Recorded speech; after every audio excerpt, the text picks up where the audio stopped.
Hey guys, welcome back to Max Calls Dawn of War Unification. Today I have a 1 vs 1 for you on Fata Morga. On the northern side playing Salamanders we have Winterger. On the southern side playing Praetorian Guard it is HUNtington. I'm joined by the lovely Mr Landshark. Hey! Oh, hi there, how are you doing? I'm doing great, how are you? Yeah, I'm doing alright, Looking forward to seeing some British gentlemen fighting some fiery salamander dudes. Yeah, so very original map here, so never seen this before. I love this map. Right. I never want to see another map again.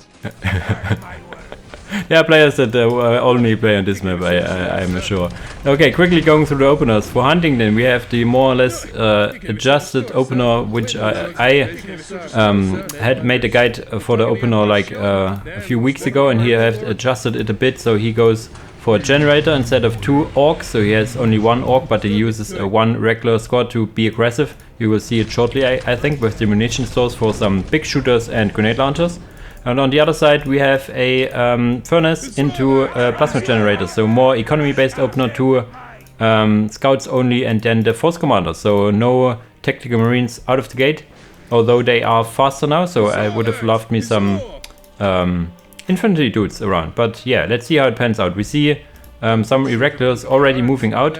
Will they get the grenade launchers? Yes, they will. They can get 2, I think. And then we have the Blood Axe Mercs, which can get big shooters. Yes, 2 grenade launchers. So this, yeah, it's quite an early fighting force. Is he getting the convicts in as well? It looks like it. I mean, maybe he's decided not to go for that cap. And yeah, so the Blood Axe Mercs are a little bit shootier than their regular orc counterparts, because their shooter boy squad can only get 3 big shooters if memory serves correctly. But these guys can get 4. And I do love how the Praetorian Guard, essentially, the meta for them at the moment is, don't go Praetorians, go orcs instead, until they get into tier 2 and tier 3. In that case, then you can go Praetorian with their vehicles. But infantry-wise, just get the Blood Axes, because they do the job. Yeah, yeah, they do not scale as well in the later tiers, but in the early game they are really good. They can get missile or rocket launchers, it's called, I think, for orcs. Yeah, the rocket launcher. But later on they do not scale as well. The regular infantry for Praetorian Guard scales a little bit better.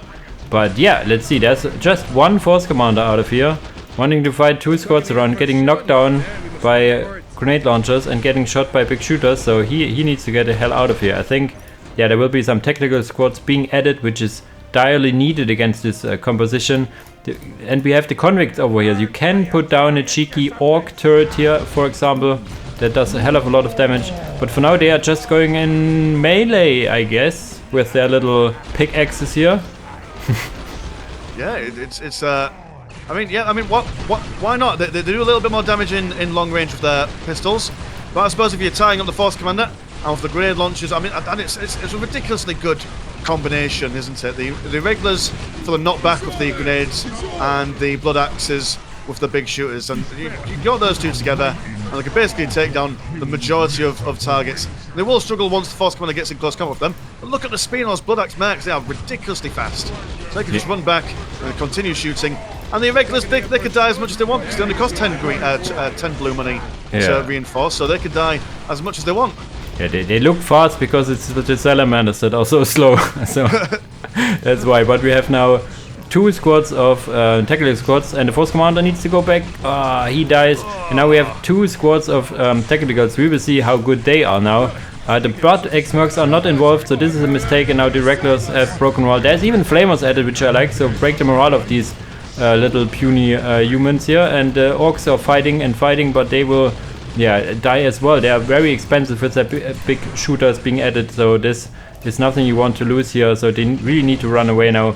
Overcoming this with 2 tactical marines and a lot of reinforcements, but the economy, I think, is very low-ish for his part. 62 and 10 against 68 and 20, so he was a little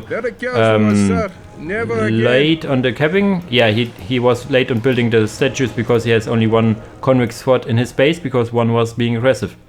I really would have loved a turret over here. If you put a turret in the dedicated turret spot on Fata Morga in between the points, he could have stayed there, I think, a little bit longer and be more annoying as well. But as the dust settles, economy-wise, it's more or less even Stevens, and we will look at the attack-up timing soonish, because I do not think there will be any more aggression. As I say, there will be some orcs on the offensive, but I think they alone will not be able to do a lot of here, I think. Yes, there were 2 Tectomarine and the scouts. I like how he put over the Tectomarines to fight and the scouts, so kept really nicely microed over here. Already getting his Tectomarine in to build stuff as well, so 2 players that know their basics very well here. Also, I have never seen the Vintager player before, so I'm impressed by his performance here. Yeah, I've seen him in a couple of 3v3s and 4v4s, and I think I might have even played with him once, twice on the Discord. I can't quite remember because my memory... I'm an old man, Mr. Max, I'm an old man, and memory doesn't work very well. But I very much liked how Vinska got some flamers out earlier on.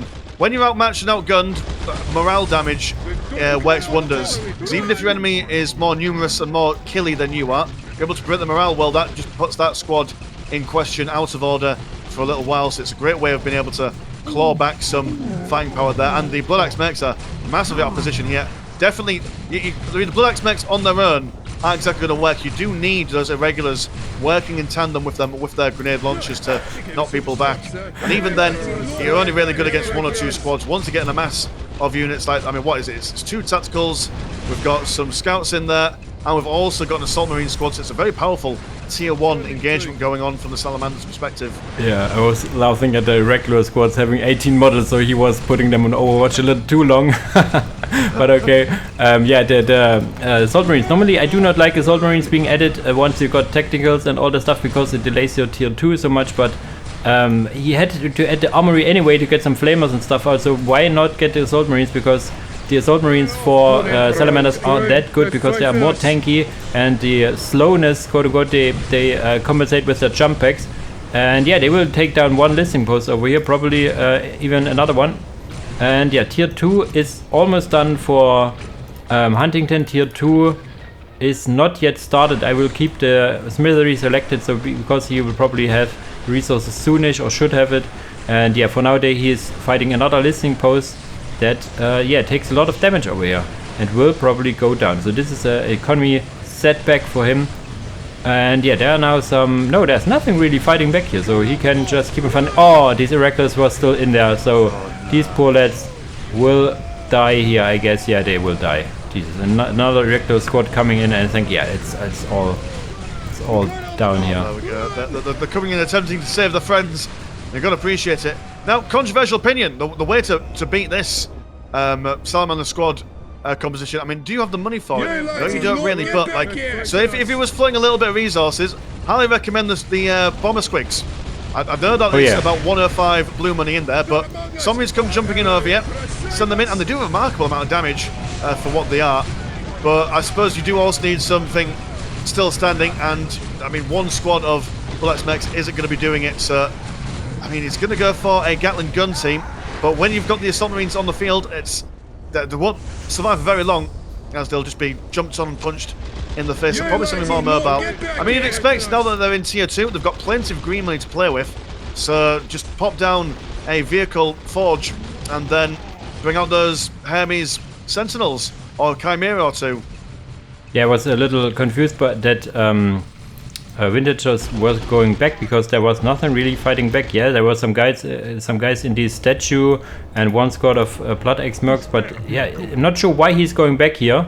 There's nothing really threatening him other than this Gatling squad that is not out yet. Now it is out, and now he cannot get in here because it's suppressing. I think it has some slowing traits to it. We will see it shortly. So I'm not sure why he was getting back. I know this angle on this hill over here can be very bad to retreat, but why not going over to the other side? He has these mobile Assault Marines going to the regimental squad on the other side of the base, and he could have killed at least 1 more listing post. And yeah, the economy is really low with 80 and 30, so there will not be a vehicle facility soon-ish unless he, I don't know, gets something special out, because there's even now another Gatling team, and the Gatling team, you see it, he's slow. Salamander's getting slowed even more, so he needs to get out of here or commit really hard and jump in these Assault Marines against his Gatling squad. But yeah, he's getting a lot of damage being dealt and needs to go away. Yeah, a little, how should I say, a little hesitant on his aggression. Now he cannot be aggressive anymore, as these Gatling teams are as good, because, and even getting another one, if he putting it not right beside it and maybe a little over here so they can cover each other, But yeah, I think tier 2 has started and is finished for Salamanders as well. So if I had to guess, it would be some Razorbacks. Yeah, you can't go wrong with a Razorback from Salamanders. And it will allow you to get nice and close to those Gatling gun teams without suffering too much. After all, the Praetorian, unlike the OG Imperial Guard factions, they can't swap out their guns. They just come out with whatever they come out with. They are able to get Gatling guns, mortars, and anti-tank teams. And the anti-tank teams for the Praetorian Guard are really, really good. But yeah, just a narrow window of opportunity. Salamanders could have clutched it and, if not won, at least done maybe one more listing post. Maybe even bashed a couple of plasma generators while they're inside the base. But yeah, it happens so often. You see people get an early advantage, and then deciding, oh no, gotta play it a bit safe. But I suppose that they're in a strong position. I mean, what is it? For Praetorian Guards, 86 and 30 economy-wise, and 119 and 40. So they are able to play a little bit more lax if they want to, while they've got this advantage. But not getting the killing blow when they can always opens you up to maybe some foul play, I suppose. Yeah, I'm kind of liking adding some heavy bolters, but against grenade launchers, I'm not sure they will knock down. But okay, these lads. Oh god, there's a heavy bolter setting up for 1 second and 3 guys hitting the floor right away. The blood axes now have a knob squad and all that stuff. So, but nothing really to threatening the Gatling gun. I really like the positioning he was putting it a little more forward.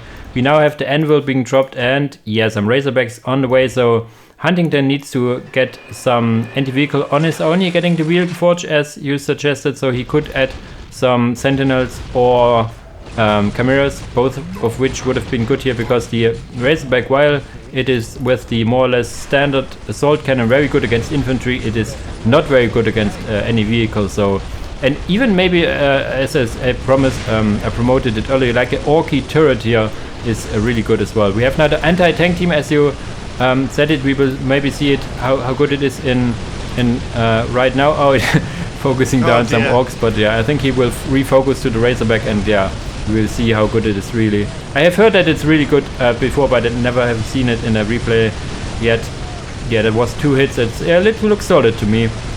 And yeah, maybe some more strafing runs from the statues over here. Gatling guns firing from the top.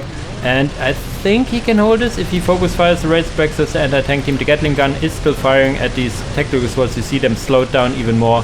And the attack team, yeah, focusing now their attention. And I think there's even the Gatling team still alive right in front of the Razorback. Not sure if he has not seen it or something, because it is really killing a lot of Salamanders. The incendiary grenades, but really, really good against these low health units around here. So they are dying left, right, and center, but also a lot of dead green dudes around here.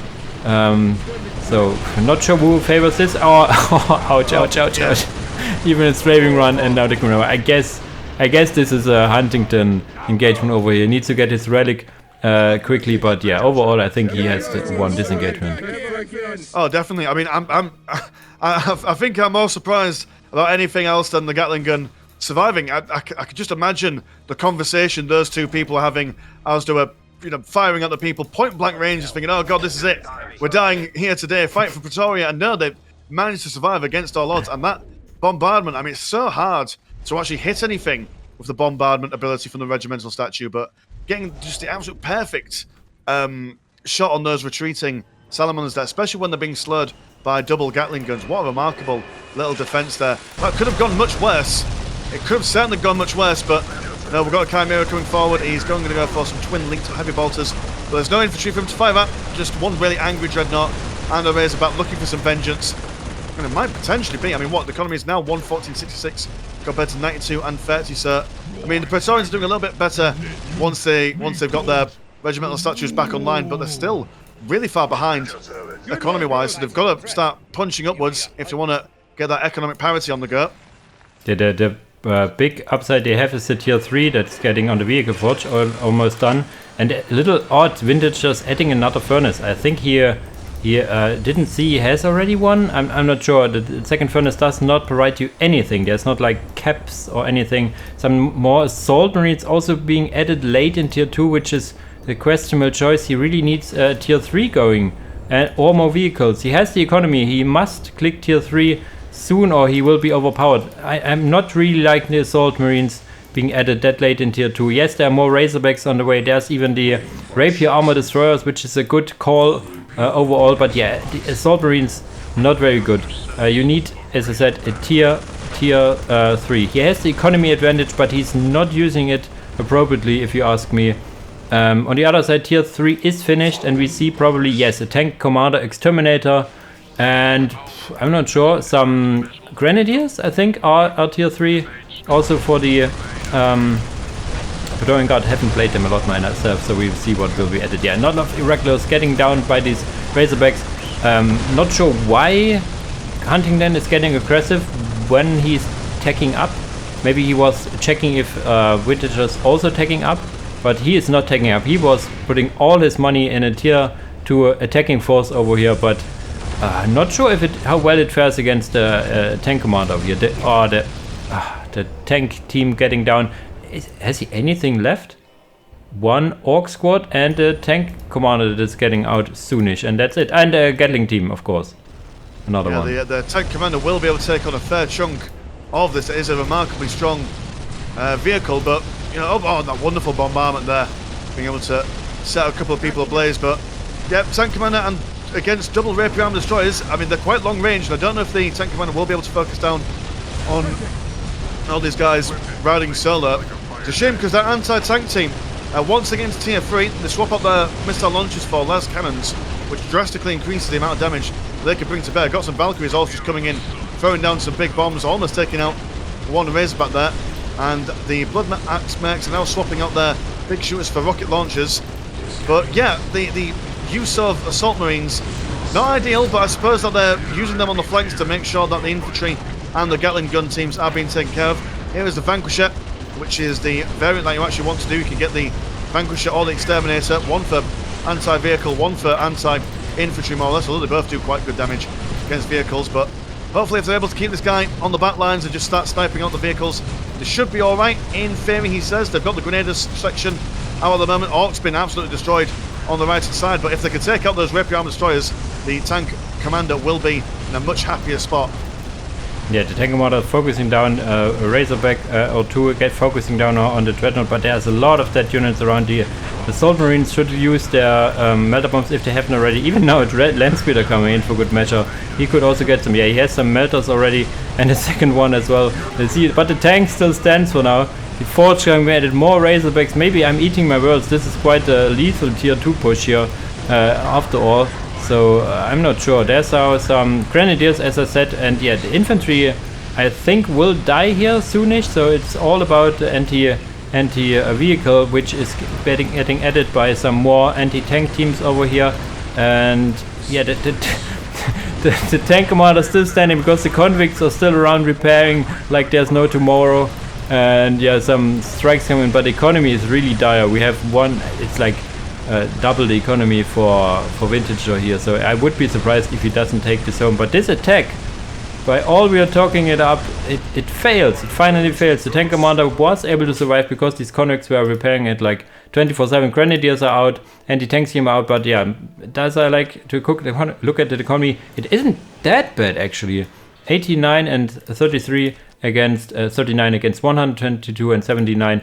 So maybe it's the green money here, and hopefully he's tier 3 now. This would be my... Okay, he's on the way. Once he's tier 3, he could add some Predators on his own, and the beloved Primaris units. So this would be probably the way forward. So he kinda was able to survive, but also not. Maybe it depends on his recovery. He has a lot of float, so he is good for now, but he needs to reinvest in his economy as well, so he can survive the next brawl over here. Yeah, but I mean, HUNtington just showing how absolutely incredibly strong those tank commanders are for the Praetorian Guard. Dare I say that it's probably the strongest. I mean, I've said it before and I'll say it again, that tank commander for the Praetorian Guard is probably the strongest Lehman Rest variant on the go at the moment. I mean, we just saw it just basically snipe out from a distance a couple of Rapier Armor Destroyers and Razorbacks. Fair play that they weren't focusing on him, but I mean, it's just basically one dude. Oh, he also took out a couple of Landspeeder as well, didn't he, in basically one shot? So, remarkably useful unit. Although going up against a primarily infantry-based composition, now don't know how effective that the Vanquisher is going to be. Was the Exterminator be a completely different story, but Armor Destroyers now coming in on the distance. Also Predators for Vintager as well. And the Grenadiers, I mean, they're a strong unit, but they suffer from the same thing that all Praetorian Guard Infantry kind of suffer from, is that they're going to stand still for a little bit before they're able to fire. But thankfully those convicts are up on the front lines, making sure that Tank Commander is alive. But are they able to out-DPS all this incoming damage? I don't think so. If I have to say anything, then it's Vintager is not focusing on the convicts. If he focused on the convicts, even in the base attack he had earlier, he would have been able to kill this Tank Commander. Tank Commander is probably similar in strength that the Steel Legion Tank Commander is, also rateable in tier 3, but now we have 2 Vulture gunships, which should seal the deal here, I think, because as you see, they can park them in the middle of this little pond over here, and yeah, just shoot from afar. There are now the Forge Guard coming in, interesting choice. The Dreadnought with multi-melters is nice. Some Rapier Armor Destroyers need to focus down the Vulture gunship. And he was also adding some Primaris, but he was missing some infantry pop, I think. And there's the first Predator. Predator can in tier 3 now only get the Inferno loadout against infantry. The Melter gun loadout is locked behind tier 3 with the new patch. So let's see what he's going for. He could also add the orbital bombardment for some Terminators here. Yeah, the world is his oyster. I think he also floats quite a lot. Yeah, not as much as before, but yeah, he should invest in these Primaris units. I think there's some Primaris Infernos, which is not the thing he wants. He wants to have these aggressors, I think. Yeah, adding now more Razorbacks. It looks like he has not been with the Salamanders in the late game scenario, because you see he's really good with the tier 2 composition, but in tier 3 he kind of seems to struggle to find the right units for what he needs here. Yeah, I mean, he's on a Predator on its own kind of mission, and it will definitely take on the Gatling gun team, but off in the distance, the anti-tank team is massively out of range from the Predator, so are they able to fire at it? Yeah, they are just managing, able to send some shots in, and they've still got the missile launchers for whatever reason. I don't know whether they were out before they attacked up or anything, but they have been shot at from a distance. The Vulture gunships doing a remarkably good job. I'm really perplexed at the Forge Guard addition to this army. They're not exactly going to be getting into close combat anytime soon. Grenadiers and Regulars will be able to just run away from them as the Vultures fire down upon them, although I suppose in fairness the Vultures were bought after the Forge Guard, so I assume that Vintager would not have gone for the Forge Guard if he saw those Vultures on the go. We are seeing the Dreadnought now uppercutting those regular sections on the go, and the Tank Commander being repaired to full health. Really do like this. You don't see it often enough with any players or factions making sure that they're bringing a cheeky little repair unit as they take their very expensive, very vital vehicle on the front. I mean, that Predator could have benefited if a Tech Marine had followed it, but no, it's dead. Yeah, and you may see that the Primaris Eradicators are now finally out and made short work of these Vulture gunships. So that's the way to go. And he really needs to focus down the convicts. He's now adding also tactical Marines in tier 3, which is not something you like. You need to pull down this orbital relay and get in some Terminators. You do not want to have tacticals in tier 3. Yes, if you have some still alive, that's fine and all, but you want to have your tier 3 hitting squads, especially with Salamanders. You have Primaris Eradicators, Primaris Aggressors, you have Primaris Infernos, you have like all the Primaris in the world you can have, and Terminators, so you have a lot of good units being able to hit. But yeah, HUNtington was also getting the tier 4 up, but the building got sniped by the Predator. I wasn't looking for more here, I was focusing on the big engagement over here, but he was tier 4 and now not anymore. So this is kind of a weird game. It's getting really topsy-turvy in the later parts here. So I think both guys had the chance to win already, but they were not be able to, I don't know, to release the trigger, I guess. Yeah, and those Aggregators are really causing the Tank Commander to suffer. That Razorback keeping them on their toes. Attempting to send some bombardments in, but not quite missing the Razorback. Oh, it's just they're going to cut them off and break them out, and then that Tank Commander is going to go down. So it's going to be a really difficult situation for HUNtington at the moment. Still got the anti-tank team at her, but oh, wonderful shot from that incoming Valkyrie there, making sure that the Razorback's down. Also needing some more bombardments, but kind of missing just by a little bit. And these Eradicators, they're, well, pardon my French, but they're just eradicating everything at the moment. Now going to go for a Tank Commander Exterminator, so that should help them with the anti-infantry side of things, but suppose in this kind of situation, the Salamanders have got really good tanks and really good late game infantry, so it doesn't matter which kind of tank commander you're going to go for. You are going to be lacking some DPS in one regard, but they are now officially back into tier 4. You're going to go for some L3 strain commandos, which are quite good in the late game with all their weapon options as well as their firing rate. And the Grenadiers, are they going to survive? They're going to try and run away as best they can. One man left. Come on, anti-tank team, save them. You do it. Yeah, look at them. All safe and sound. Yeah, he actually pulled back and now is getting another Vanquisher here, which he should not. He should now, as he's tier 4, he really needs a Stormblade, or what it's called, a Relic unit. I mean, if you're tier 4, or does he? He has no Relic, so that's why. But still, there are better tier 4 options, I think, in adding another commander over here. There's now 2 Rapier Armor Destroyers, a lot of float on both sides here, so it's nice the early game was, the end game is kind of a mess, but this is sometimes how it turns out. The Eradicators probably are the best purchase Vintage had in tier 3, because there were a lot of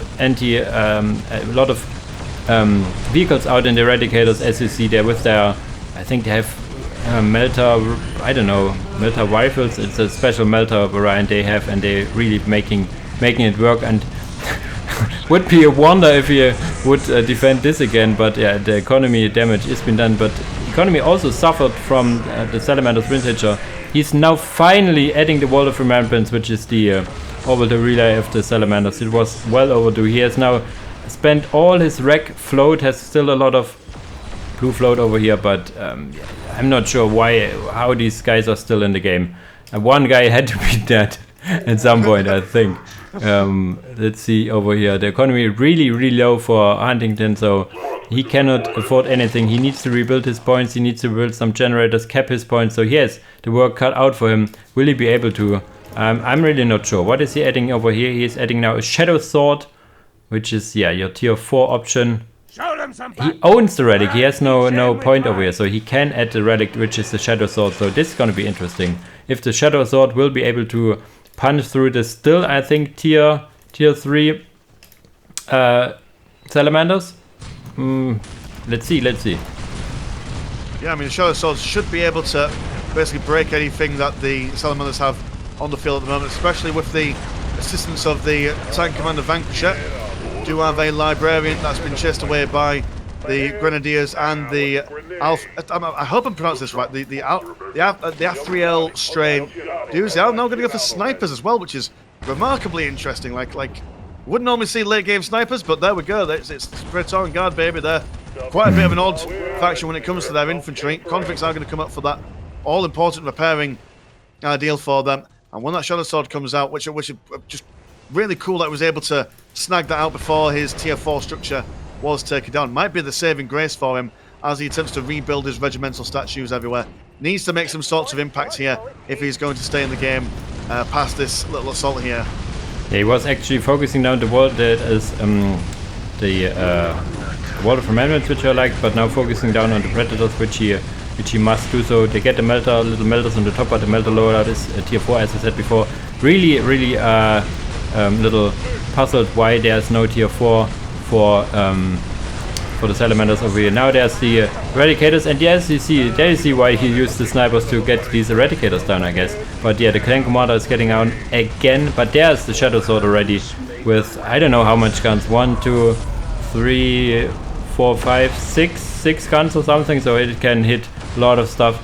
And if he is rebuilding his economy, he will be able to fight back. Look at the big gun hitting this Predator, Jesus Christ.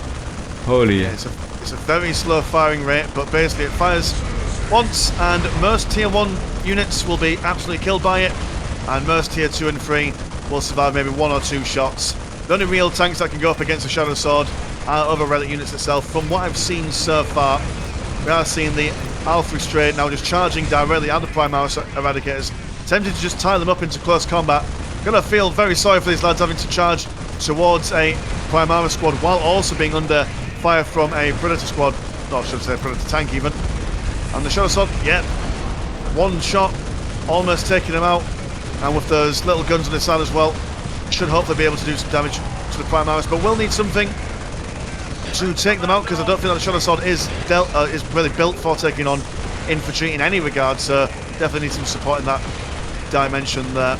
Yeah, I really like that he used his units in melee over here, because he was noticing the only thing being able to kill his Shadow Sword would be these Eradicators, so might as well go into melee with whatever we have here. And with this Goon Squad of Shadow Sword and Tank Commander, he should be able to make this work. There's now some, I don't know, something from the Wall of Remembrance coming in. Is he getting, yeah, now he's getting tier 4, but I do not think he has the time to field anything tier 4-ish. He has the economy for it. The economy for Huntington is still absolutely in shambles, but he is now getting his LPs up again, and if he upgrades them, he should be able to field more and more units, because he has a lot of green money, so anything vehicular he can add to make this work better. He has also enough resources to repair his Shadow Sword.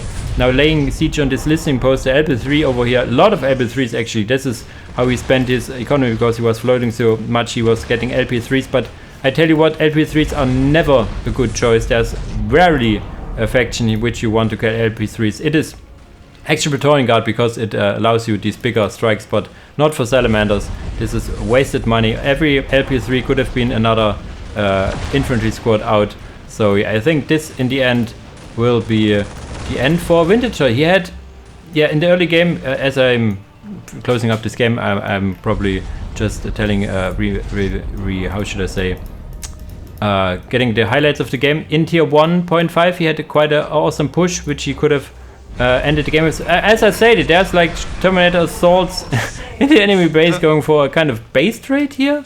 Not sure if they will be able to. They can deal some damage against the HU, but it will not be enough. If there's anything shooting at them, they should not be able to win a base race against the Shadow Sword. If it actually moves, Perez the Eradicator squad is being rebuilt, but if they cannot get close, they're getting a lot of damage dealt. But yeah, as I said, early on he was able to get this down. There's now the Tank Commander Exterminator coming back to fence of this Terminator, so I think, yeah, this is it. And then later on, with his tier 2 push, he was also doing a lot of damage, and then not getting tier 3 and not getting tier 4 and getting all these more or less useless LP3s. I think this game was not won by micro, because the micro, both players were good. It was won by macro play after all.